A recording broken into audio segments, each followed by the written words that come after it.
and we are going to start right now. So, welcome to Spring 2023 ACT Prep, and probably this is the best day for me after a long time because I'm seeing so many parents and students face to face. Last time we had one fourth of this come to the center, the rest all are online.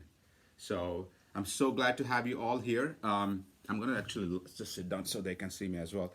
My name is Manoj Patil. I'm the president and CEO of New Horizon. I started this company in 2008, and this March 31st will be 15 years for us.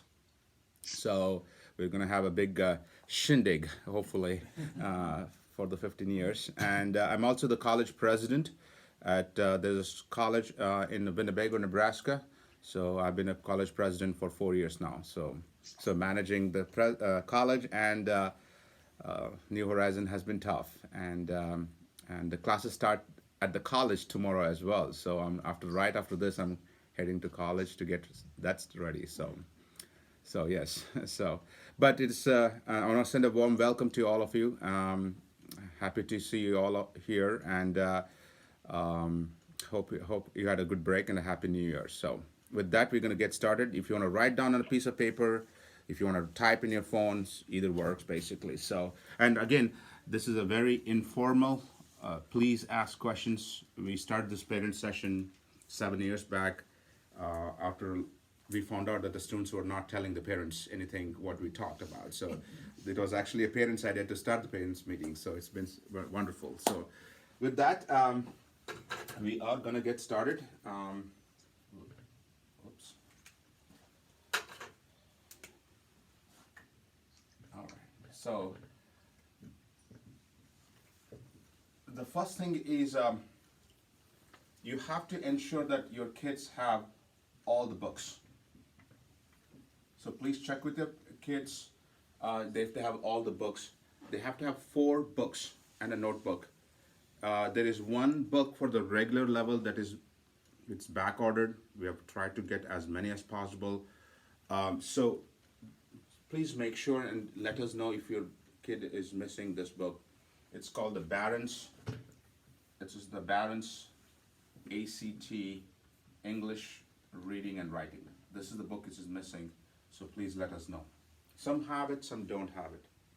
Second, so as students don't have all the books right now, we are going to start the homework starting next week. So the week 1 on the homework sheet starts from next Sunday onwards. So, and they have one Sunday, the whole 1 week to finish the homework. So this is a big deal. I need to talk about quite a bit here because historically, students have done well in the homework, but there is at least 20 to 25% of students who have not done the homework, and they try to cram in the hour before the class. So this is not like a graded homework, like you get some points. This is a pure learning homework, and I cannot stress the significance of this. So I know one of the parents had asked me this question when they were registering, how many points your kids usually go up by? So in the regular level, we have seen an increase between 3 to 8 points increases.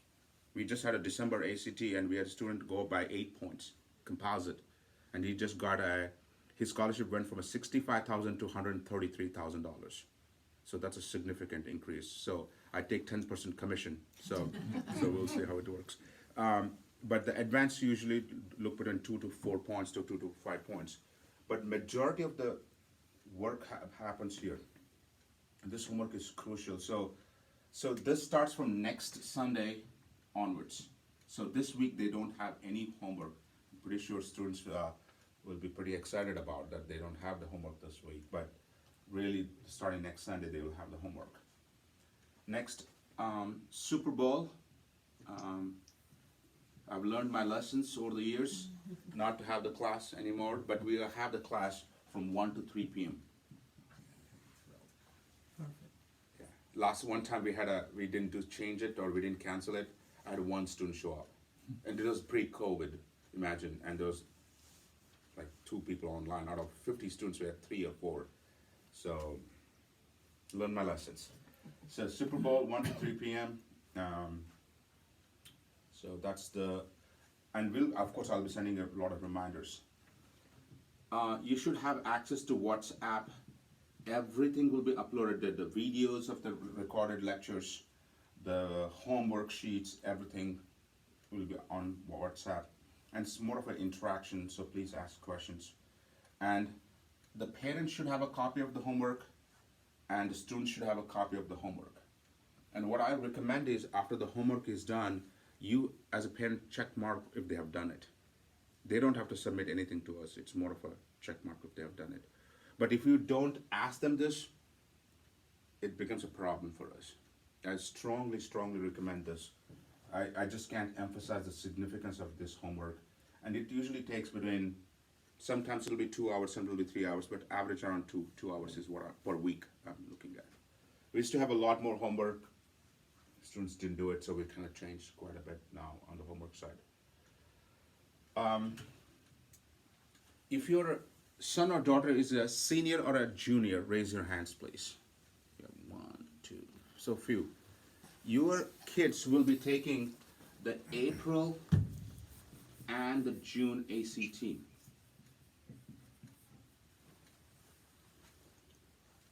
Now, this is we're gonna have a very important discussion on this one. This is called dual testing and why we expect students to do dual testing. And we have a great example just that happened. So October 2022 was one of the hardest ACT tests. And of course, a lot of parents were pretty unhappy with the scores. A lot of students were unhappy. I was unhappy because I had not heard this amount of complaints, like students even could not complete almost any of the sections. And it was not just just us, entire nation. And there were so many complaints that ACT delayed the results by 1 week. They had to investigate. I don't know what they investigated, but they had to do a lot of investigation. And I know, after doing this for 15 years, we know what to expect. And this was not a normal, like some of my students who were at practice at 34, 35 ACTs got 27 ACTs. So that was a huge shock for us. But I told the parent, I'm not going to react to this. I'm just going to continue our program, no changes, because I know how it works. I have a gut feeling that December will be normal or maybe much easier. That's what happened. And we had a humongous course. Like we had 335s. 8 students got a perfect 36 in English. 4 students got a perfect in science. 3 got perfect 36 in math. So we blew. And the parents who were unhappy were happy with me right now in December. I told them it's Christmas time. This is my home address. But here's the interesting thing. There are 3 students who did not take the December ACT. And now they missed it. And now they're going to taking the Feb ACT. So we don't know what's going to happen. So if April is hard, June usually turns out to be easy. And I've seen this. Only one exception in the last 7 years, I would say. We had 2 in a hard test in a row. And we had seen 2 easy tests in a row. I've seen many a times. But 2 hard tests in a row was very rare. So juniors and senior parents, please sign up for the test. And the deadline is coming pretty soon, so you want to get this ready. The application takes time. And I know that this question is going to come up. Do not submit your ACT scores to any colleges. So there is the 4 options you're going to have to send it for free. Please do not send any scores to anybody till your kids are done with the ACT testing. Guys good? And again, I expect you guys to ask questions. Let's make it interactive so that I can answer any of your questions. If your son or daughter is in 10th grade, they should be either taking April or the June ACT as a baseline test scores. They will be taking more times, of course, but I would like them to at least take the April or the June test based on their convenience. If you're 9th grade or below, it's a choice when you want to take it or want to wait it out. You're allowed to take up to 12 times. And I never tell this to students, they'll go crazy, that they can take up to 12 times. We had only 1 student who have taken up to 10 times so far. Why we don't recommend 12 times? is this is a good graph to go with.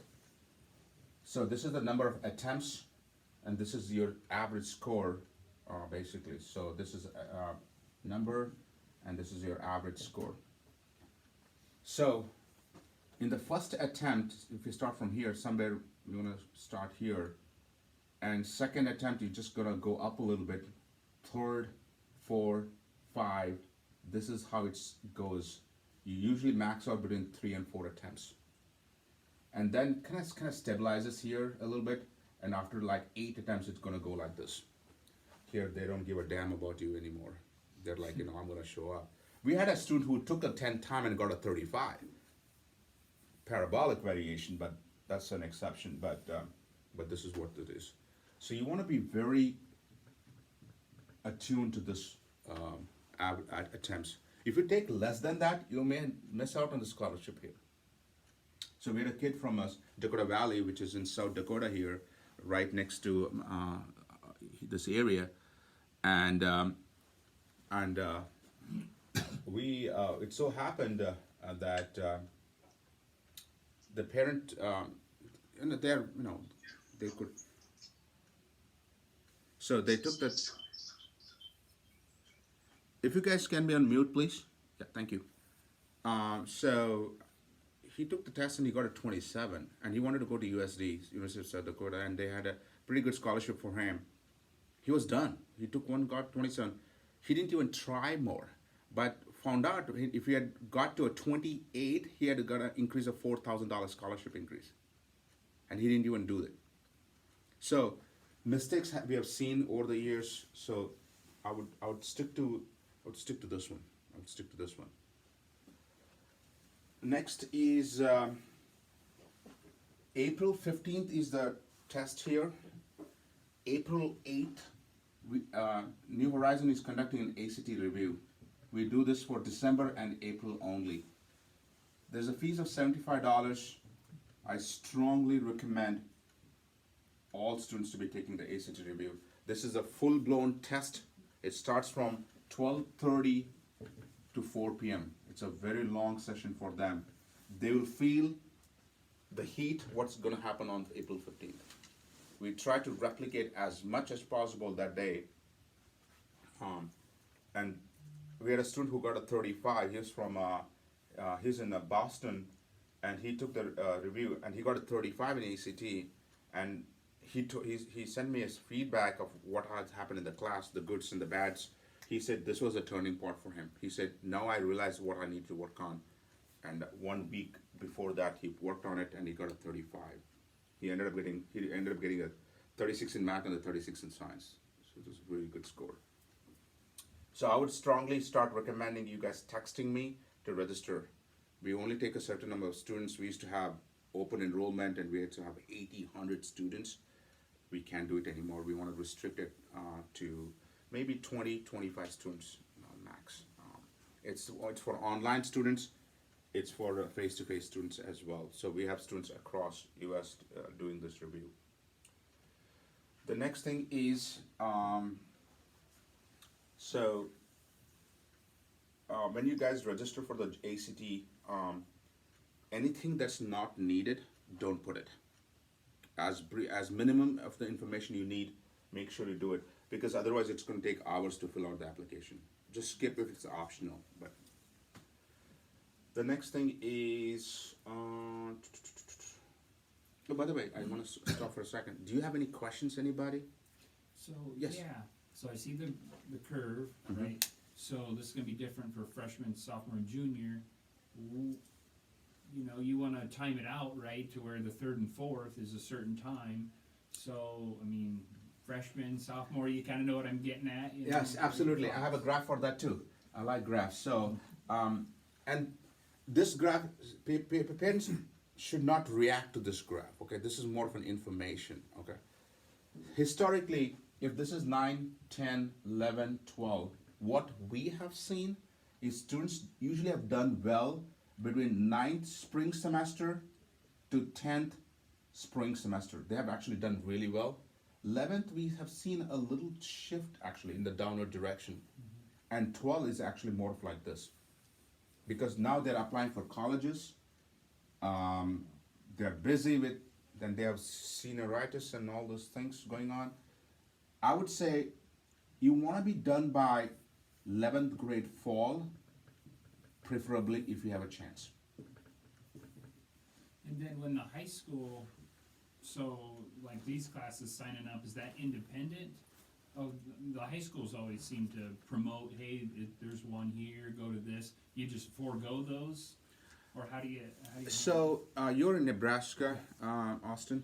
So Nebraska has a junior March mandatory testing, and Okay. it's in March of your junior year.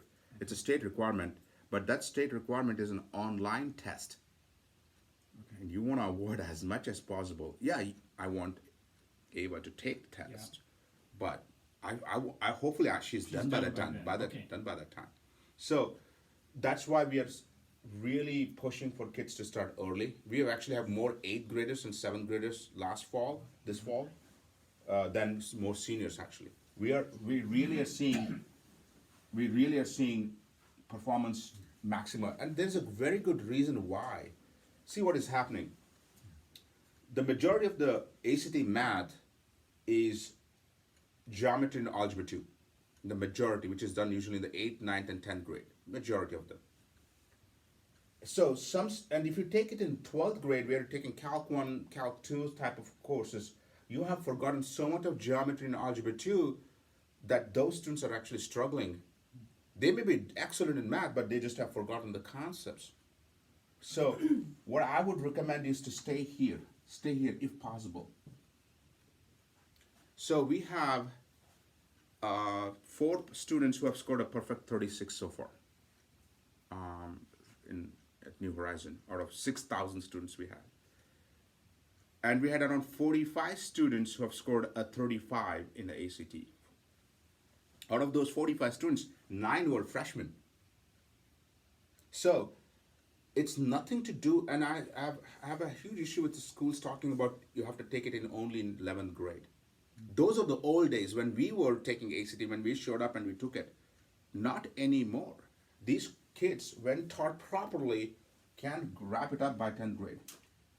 My nephew is in 9th grade. He's in California. He just finished his ACT. He got a 35. He's in 9th grade. He took it last year with us. Been doing for a couple of years. Repeat, practice, and you're done. It's a fixed curriculum. It's a canned curriculum, so you can easily handle that. But not exposing kids to ACT by 11th and 12th grade, and I'm not trying to put any tension in parents who are 11th and 12th graders here. But if you have a choice, start early. That's what I'm trying to make a point. But here you're taking AP classes, and you're taking college level classes. So they are under enough stress, and on top of it, throw in prom, which is important. Imagine what's going to happen if you say no to that one. Murphy's Law say start early and early. So, and I'm a big believer in it, because now the big deal for admissions is for AP classes. You want to maximize your APs. It's a big deal for admissions nowadays. So pre-COVID versus post-COVID, should I say post or during COVID? I don't know what's the situation is, but if you want to write down this. So before COVID, it was ACT, GPA, recommendation letters, and APs. Now it is GPA. This is the order. Next is recommendation letters, APs, and ACTs. This is the order. So this has become pretty important. So you don't want to mess with GPA. And also when I say GPA, it's not just taking some easy classes and trying to get a good GPA. It's the core GPA. That's the high algebra 2s, the pre-calcs, chemistry, biology, the tough courses, what we call the core GPA. This is what they look for. So by taking easy classes and you're trying to get a good GPA can actually backfire. So you want to be very careful. I would rather have a B plus in Calc 1 than to get an A minus in a college algebra class. So they're looking at this very carefully for admissions.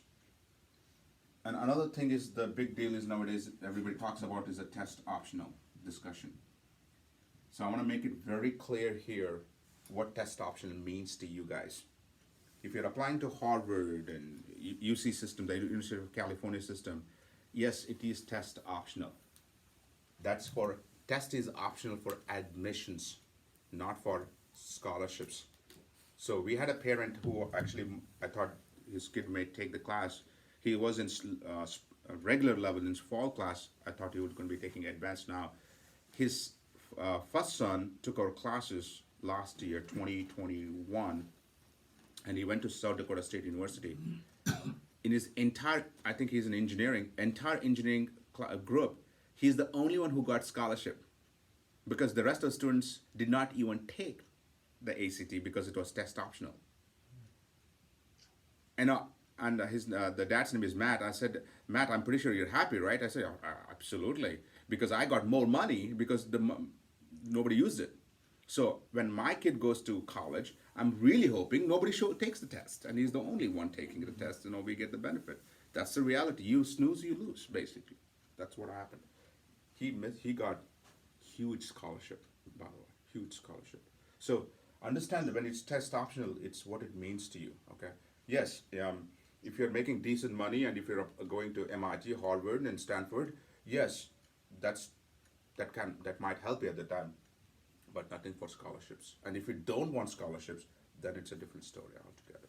So, because they use what's called a rubric system, and if the rubric in the rubric system, if one of the columns is 0, you kind of get hurt pretty much. So Manoj, Yes. Is test optional? Is it a separate other than ACT? Manoj? No, so the test option is you're allowed to not to take the test, the ACTs. Oh, not take ACT. Yes. Oh, not take the ACT test. Yes. So you can apply to colleges just by the school transcripts, recommendation letters, and APs, and completely skip this. I would never recommend that one, by the way. Yeah. But if you want to, then the next thing is ACT versus SAT. So this is another big topic of discussion. Before 2018, some schools preferred only SATs, some schools only preferred ACTs. After that, now it doesn't matter. You take ACT, the schools which needs SAT will do a conversion, called a conversion, there's a conversion chart. For example, if you have a 1270 in SAT, it corresponds to 26 in ACT, as an example. But this number can also vary for which college you're applying to. So MIT has a harsher conversion than the University of St. Thomas is, for example. So what I tell this is the logic I use. If you get more than or equal to 32 in ACT, take both. Because now, if I'm the admission officer, I see this applicant has done everything in his or in her capacity to. You don't have to, by the way, but it sends a strong message. Okay, it sends a strong message. And another thing is the relation between GPA and ACT. This is what is happening to United States. Okay. This is called the unzipping of America in education. So this is your GPA, this is your ACT. This is from 2000 to 2021. This is the data. I have exact numbers if you want. So when we started in 2000, the GPA and ACT were, the correlation factors were almost overlapping. That is good correlation. As the years progressed, it's actually unzipping. This is the highest delta we ever had in the US's education history. That the high school GPA, average GPA, is at the highest point, and the ACT is at the lowest point in 31 years, 32 now. What's the average GPA nationwide? 3.38, The average ACT is 19.8, 19? 19.8. Oh. And you need 24 to pass a college class. 22 still is failing. Now it's 19.8. Wow. Yeah. This was very, very sad. Okay, So is that cause high schools, they're giving the grades away? And you So there is an inflation happening, so they have joined the parade. Yeah, It's ridiculous. sorry. no, well, if the unzipping is happening and you have a GPA that's perceived to be inflated, for lack of a better word, then how is the GPA so important in the admissions process? Because the students who are not submitting ACT, they're relying on GPA. Okay. But they also don't understand, the parents don't understand, the students don't understand. The colleges are smart enough not just look at the GPA. They actually take a transcript and they have a software that actually eliminates the easier courses and picks the courses and drags it down. And then I can go on this one, and let's say it is Calc 1. So it drags Calc 1 here and looks at the grade level, let's say it has an A. Then this is compared to the school ranking, which every school is ranked in US. So the school ranking and the A is decided together by using what's called a factor. They use a factor for each school. So at Dallas College Prep, the average, this valedictorian has a 3.7 GPA. Nobody gets a 4.0 there. So, but the 3.7 at Dallas College Prep is, It's higher than, let's say, Susan. yeah, that's ranked number 1 in the US. So my brother's son went to Mission High School in California. It was ranked number 8 in the nation.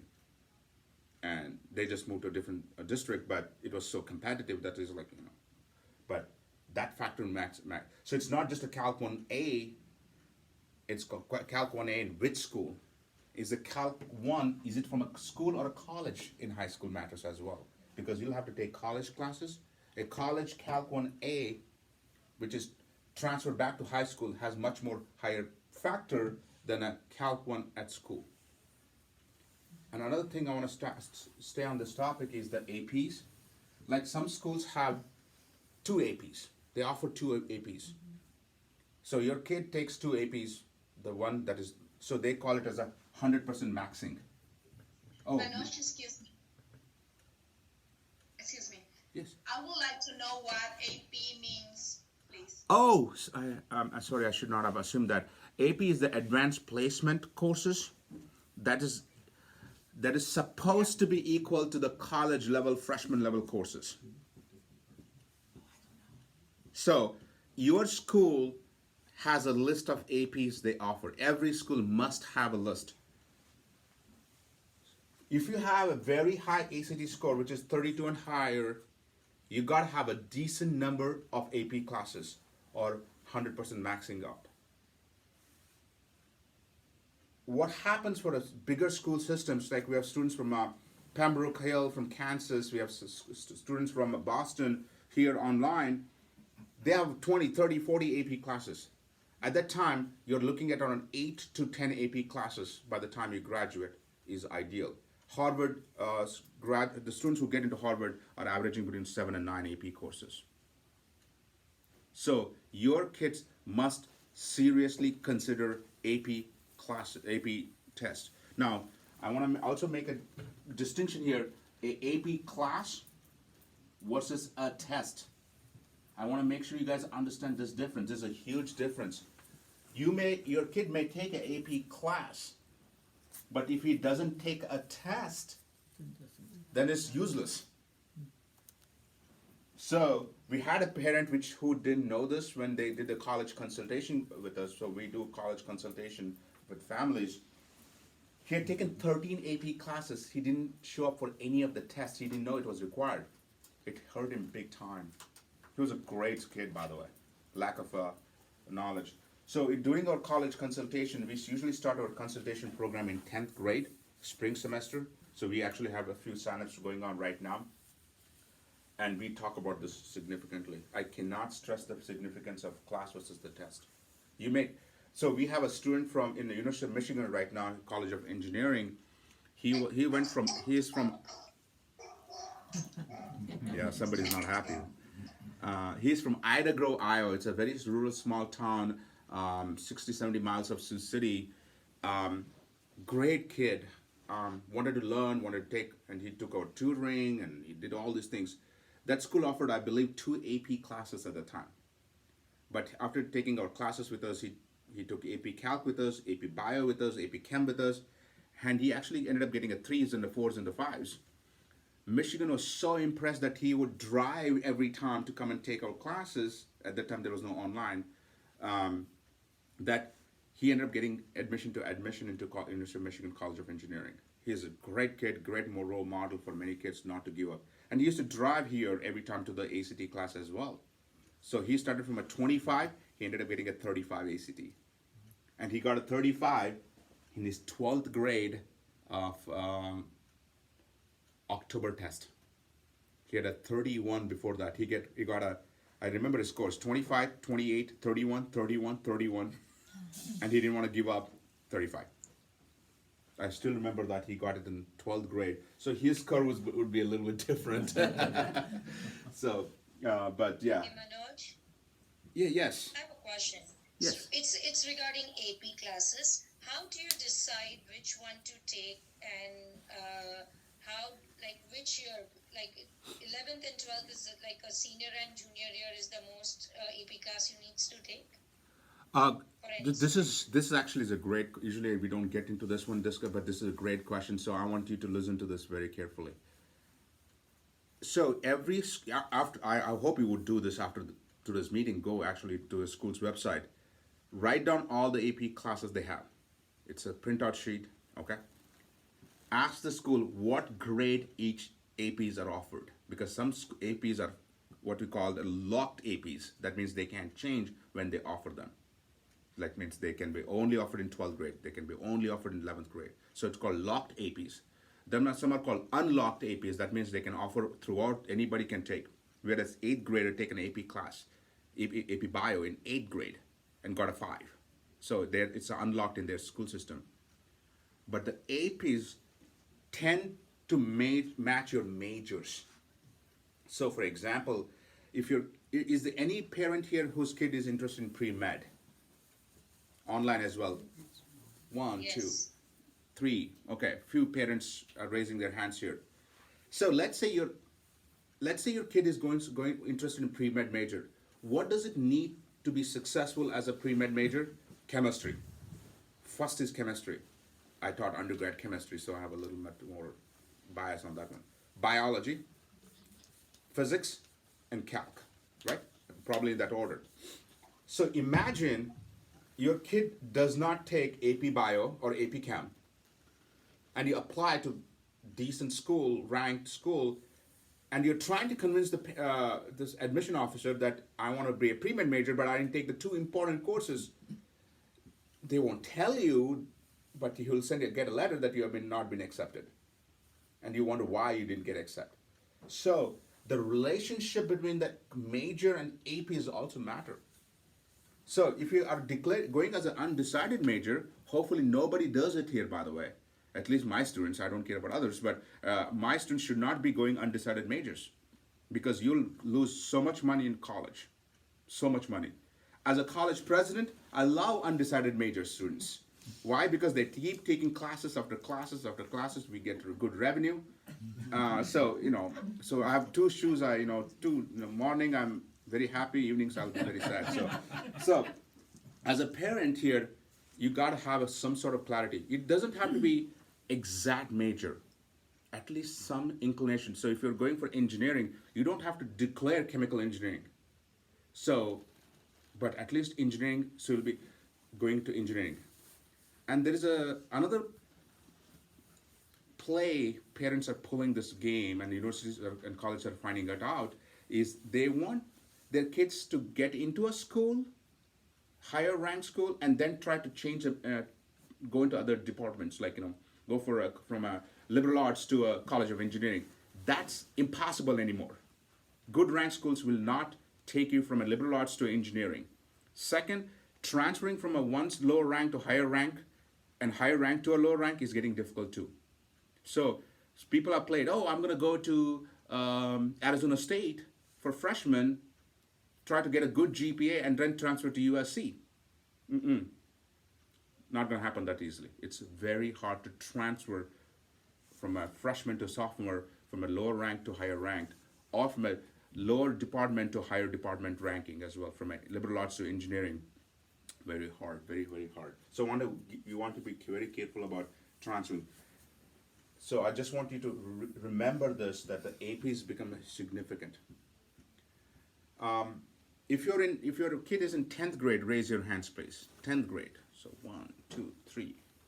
Anybody else? I've seen few parents raising their hands. Okay, this October, and this is for freshman students too, by the way, but very important for 10th graders. October of this year, your kids will be taking the PSAT test, and I hope they will be taking the PSAT test. This is for the National Merit Scholarships. So this happens every October. This is only for juniors. So you can take it as a freshman, you can take it as a sophomore, your scores don't count.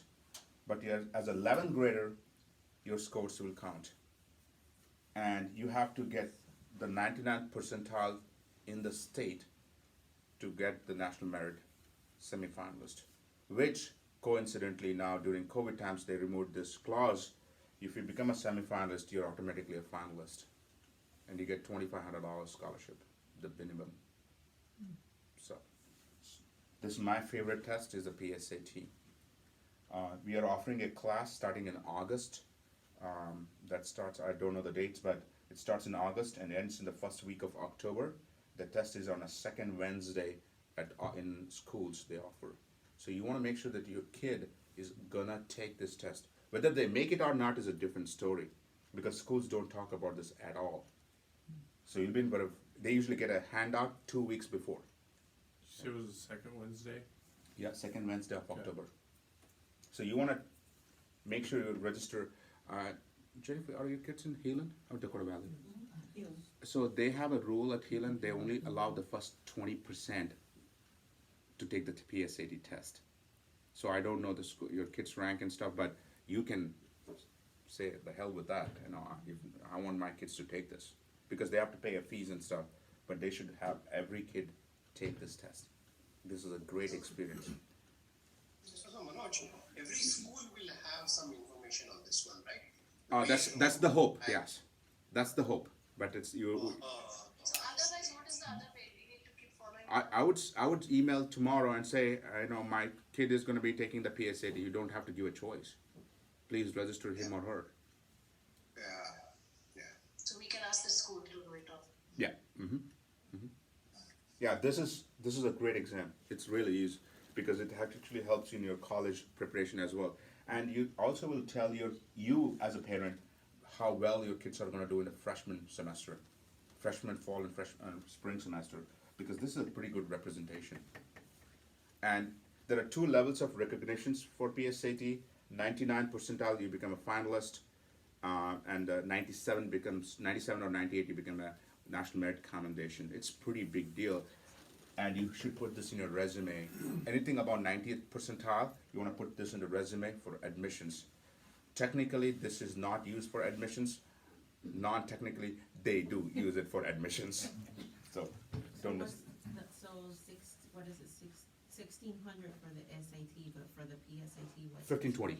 1520? This is this is 1520 is PSAT. ACT is 36, and SAT is 1600. So, we were talking about 1,300 or better? Well, it depends on which state. Okay. So when my kids come to 11th grade, I'm going to move to Alabama. You have the best chance of making the Masters semifinalists. Next is Mississippi. So, and next is, Manoj, yeah. This is Don't move. well, I know it was a joke, but we live in New Jersey right now, but we... I pray for you guys then. I pray for you guys, yeah. New Jersey had California, New Jersey, and Florida had the top 3 rankings in terms of scores cutoffs. Okay. Yeah. And what is, I'm brand new in this, what is convenient for Sahara? She's at 10th grade and we have 2 houses, Alabama and New Jersey. She's a minority, she's a female, Latin female. What is that, what is your thought about it? So every state has their own. So for example, South Dakota has a 1420 cutoff last year, but Iowa had a 1440 cutoff last year because the number of students are more students take it, so you know the cutoff increases. So in California, 1490 is the cutoff. So yeah, it's kind of weird. Which it's a state ranked, but yeah, it's a pretty competitive thing. But I think Alabama was 1380. Yeah, that's pretty low for. But hey, you know what? When I get to $2,500, it doesn't say which state. It's $2,500, and then it. Manoj, I have a question. So Yeah. if the student is taking ACT in April and some student is doing June as well, then October would be PSAT, like a PSAT. How important is to when we should do the SAT then? So Like, do we do either or do we do PSAT and then SAT as well? okay, so remember, the PSAT has the same exact curriculum as SAT. So our students who are very high performing students, this is what they do. They take the October PSAT in their junior year, they take the November SAT in their junior year, and they take again the December ACT in the junior year. This is called the junior triplets. So, but this is more of an optional if you have not done, but this is where you need to be done by is the 11th grade fall. You want to be done with your ACTs and SATs because the 11th grade spring, the application opens for colleges. The applications, it opens in 11th grade spring, February 1st, it opens. So that's why we started our college consultation just now because we have the families, we know we got all the documents, we're ready to meet with them on the February 1st, and yeah, people say why start early? Well, here's the thing. August 1st, the colleges started accepting application. If you're done with this, or almost done with applications by that time, you're golden. We had a student actually this time who took our ACT last year. He did the college consultation. We got everything ready. August 7th, he applied to 7 schools. Boom, boom, boom, boom, boom. And he got more scholarship for a lesser ACT score than a student who applied later with a higher ACT scores. It is weird.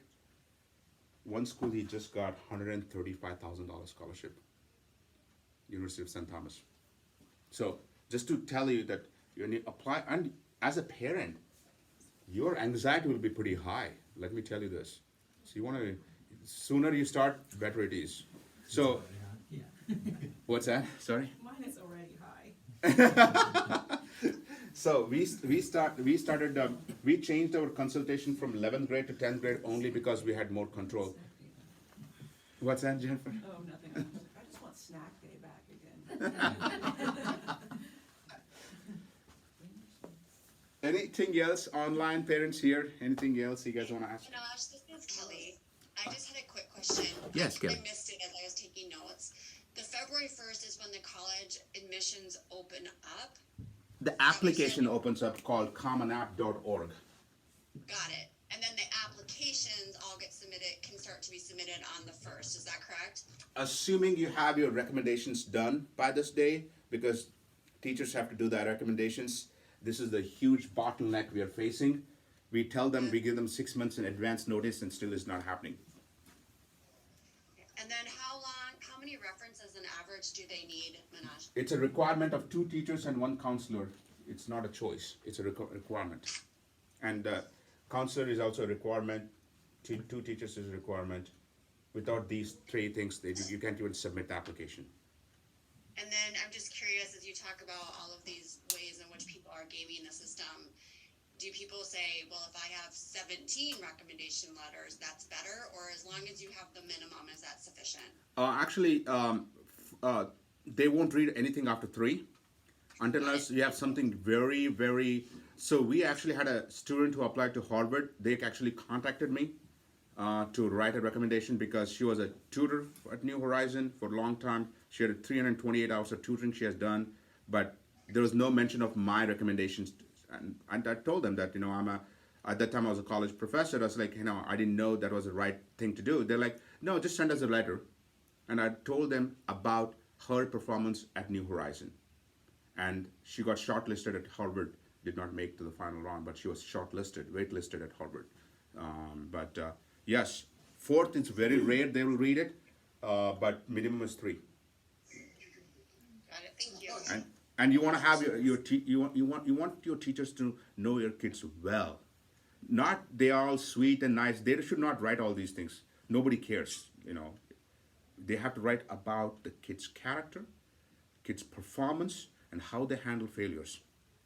And I would not emphasize enough, I can't emphasize enough the significance of when a kid fails and what they do after that.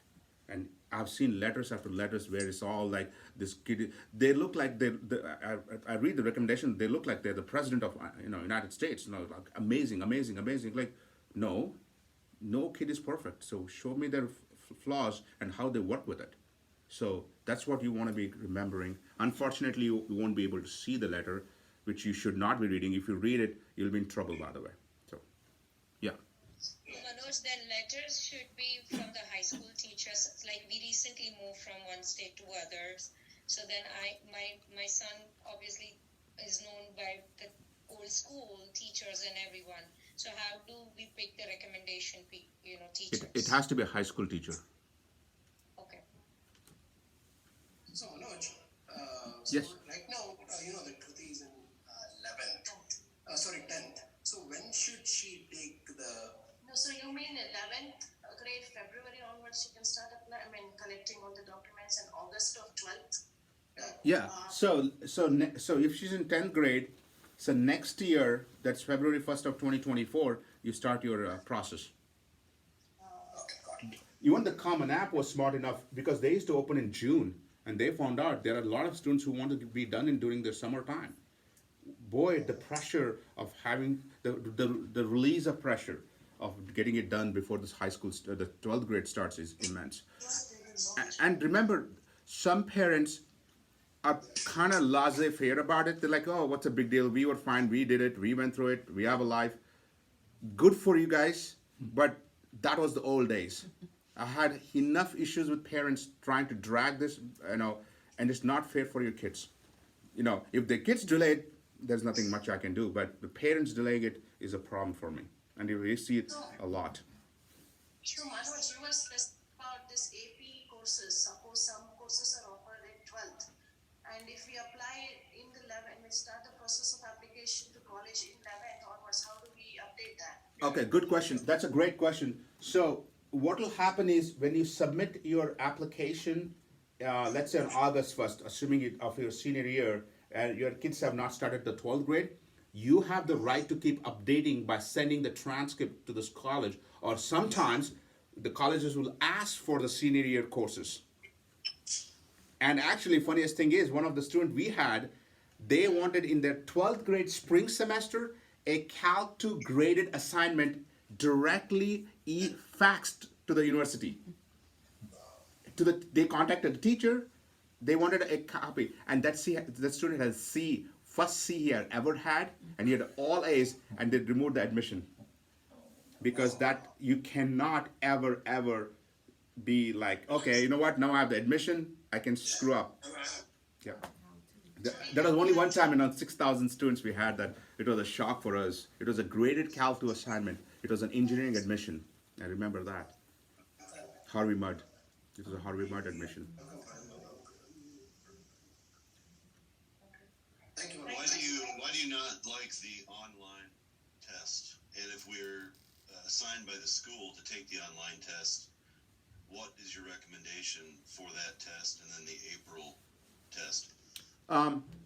My problem with the online test is, first of all, there is no practice test available outside, so you can't even practice it. Second, online you cannot.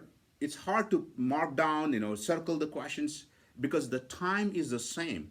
They didn't add more time for online testing, which is an unfair thing they did. They should have added more time because, you have to click. Everything has to be clicked to go to the next question. In a real test, you have 5 questions in a paper and you do boom, boom, boom. And it's so funny that you asked me this question, John. the first perfect 36 we had was from an online test. So we thought, oh my God, it's great. So students who took after that, we had horrible performances. Like I had a student who got he was from Nebraska as well. He got a 28 in the March test to the online one, but the April one he got a 34 from a paper based. And I've asked students who took the online test, they're like, what do you recommend? What should I tell my students? They're like, avoid if possible. And I think someday I'm going to tell ACT to add certain time of clicking time, because it's and for reading especially, you can't read the whole thing. You have to. It's a reading tests are pretty big. It's like 135 lines usually, so you have to go. So reading on a screen is hard enough. So and you cannot Can you mark. opt out? I don't even know. What's that? Can you opt out? I'm not even sure. Not the school one. You cannot opt out. It's a requirement from the state in Nebraska. They went from the map the NASEP testing to ACT testing, I believe in 2020. Manoj, I have a question. Yeah.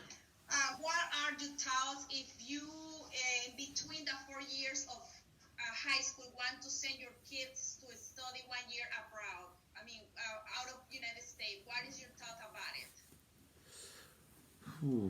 We had 3 students who went through it. Who had one actually is right now. We just she's a senior right now. She's in Switzerland. I don't know why the hell you would be studying there in Switzerland. You would just enjoy, but she's actually a 1510 SAT student. But it's very hard when you go from is that student an United States citizen? Yeah, we were planning to send Sahara 1 year to another country, but that's why we're trying to get enough information. It also depends which country, by the way. So some of the European countries, transfer agreements are better. Some of the Asian countries are okay. South American countries are not so great. I have to ask you a little bit more information before I answer it. Yeah, some of the top ranked schools do like the exposure students are getting internationally at the high school level. Like the research is another thing they talk about, the getting high school level. But I would be a little bit careful because the rigor in other countries is so much harder, and you don't want your GPA to drop 1 year and then come back. There's a company in Chicago that does articulation agreements for the transcripts. So it has happened that one of our students who went to France, he came back with a lower GPA. French education stuff, like Indian education stuff. So you want to be careful the intent behind of moving. Unless you as a parent are moving abroad for work, which has happened many a times, that's a different story. You have no choice. But college is okay, but high school would be tricky, very tricky. Okay. And I'll talk to you a little bit more about that as well. Yeah, it has happened 3 times so far for us. Any other questions? What do you recommend the writing portion? Okay. All right, ACT writing. So you're supposed to score 8 or higher out of 12. And if you are taking the ACT for the first time, do not take the writing. If you're taking the ACT for the second time onwards, you should do the ACT writing. And if you get 8 or higher, you're done. Don't worry about it. Then you don't have to try to get to higher scores.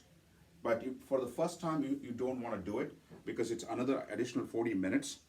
First of all, this is a 4-hour test, and you throw in another 45 minutes, they'll be wiped out. And our performance is literally, the first time is like this. Second time, third time, usually our students have not taken more than 4, so I don't even have the data, so it's more like this. But it's here, our first attempt is a 6, 8, and a 10 I've seen for writing scores, our averages. So do you recommend to take it, or do you recommend to skip it?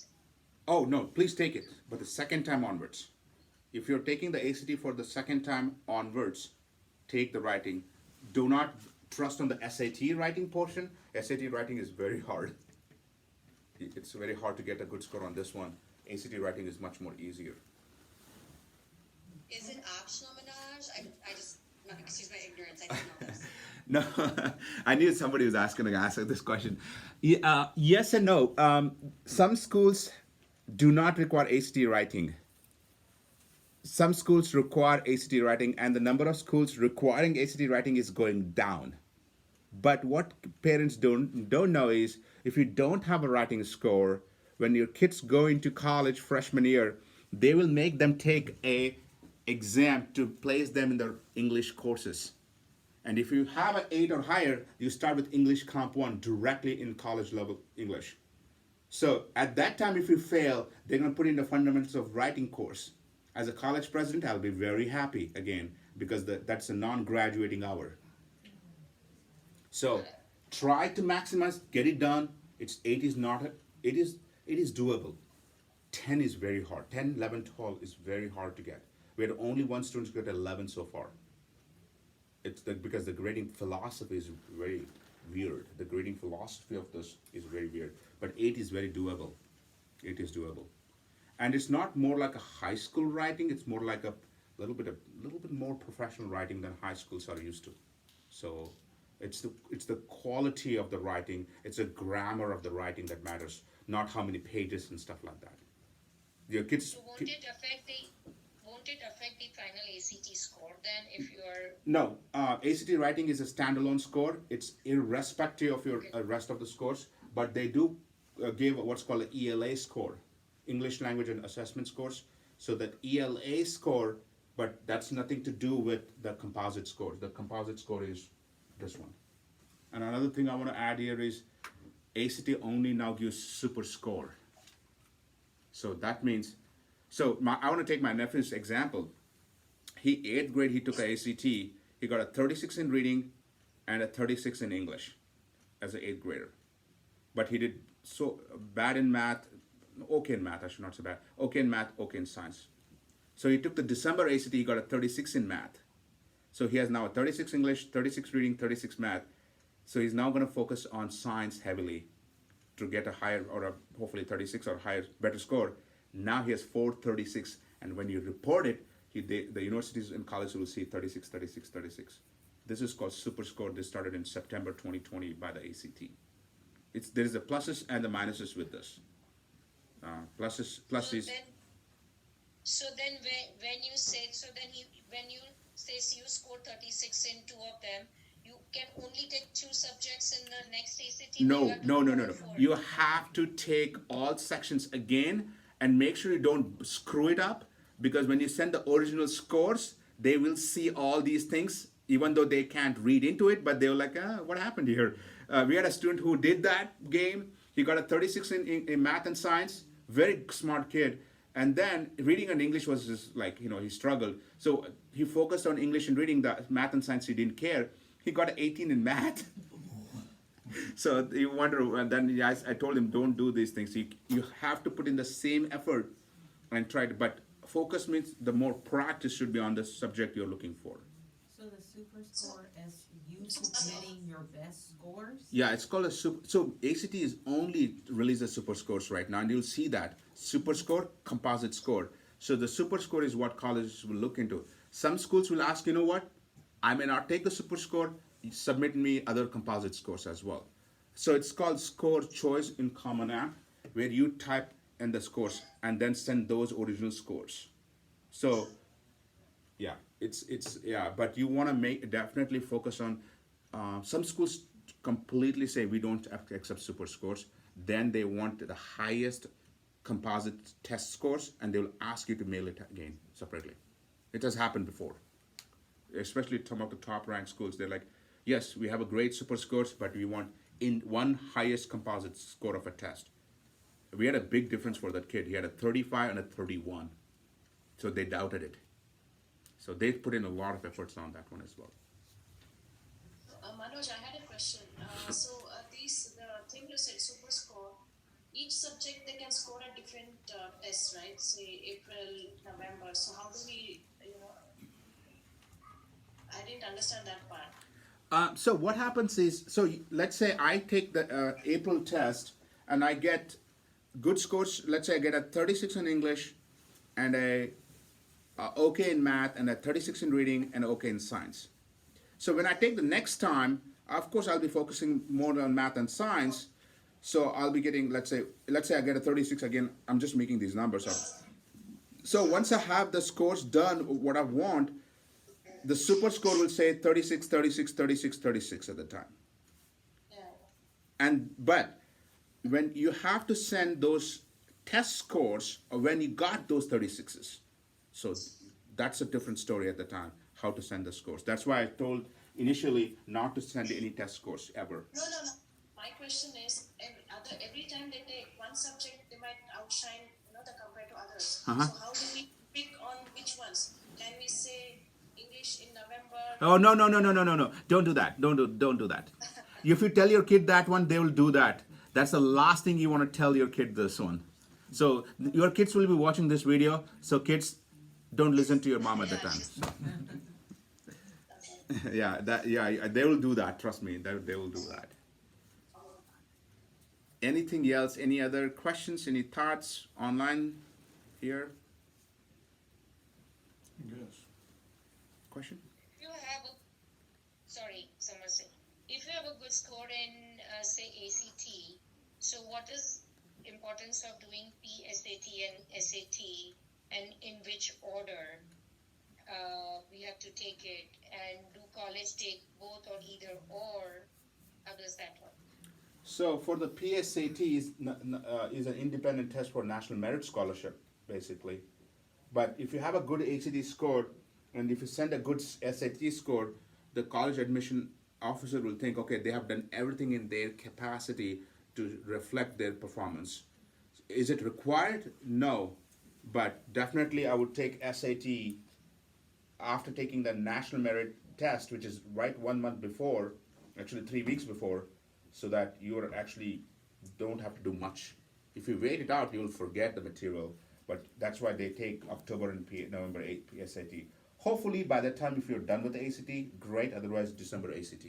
Because 50% of the material will carry on to the ACT as well. 50%. Yes, question? I'm good. Good? Okay. Anything else?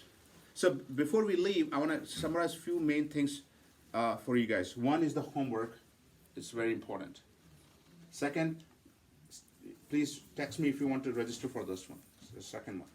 Third is to register for the April and the June test, especially if you're a junior and a senior. Fourth, your kids should have access to WhatsApp, and everybody should have access to WhatsApp. And the next thing is give importance to AP. I can't stress enough on this one. And last but not the least, more of a commercial here. We offer tutoring from first grade onwards to all the way to MCAT students. We actually had really success MCAT students right now. And we also do college consultation. So if you're interested, let us know. But yeah, that's it from my side. Any other final thoughts, comments? So the students can all this briefing as well? Yes, we'll be submitting this putting this on the WhatsApp. I really hope your kids watch this as well, because this is what happens in school, and the reality is kind of not same right now.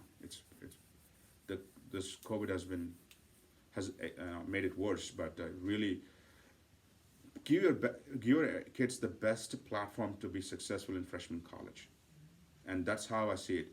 If you take it away from it, and they're going to struggle anyways at the time. I would rather have them work right now and be successful later on. But it's very unfair if the parent doesn't put in the effort at this time. This is an investment. This is the best investment you're going to do, because I've seen horror stories.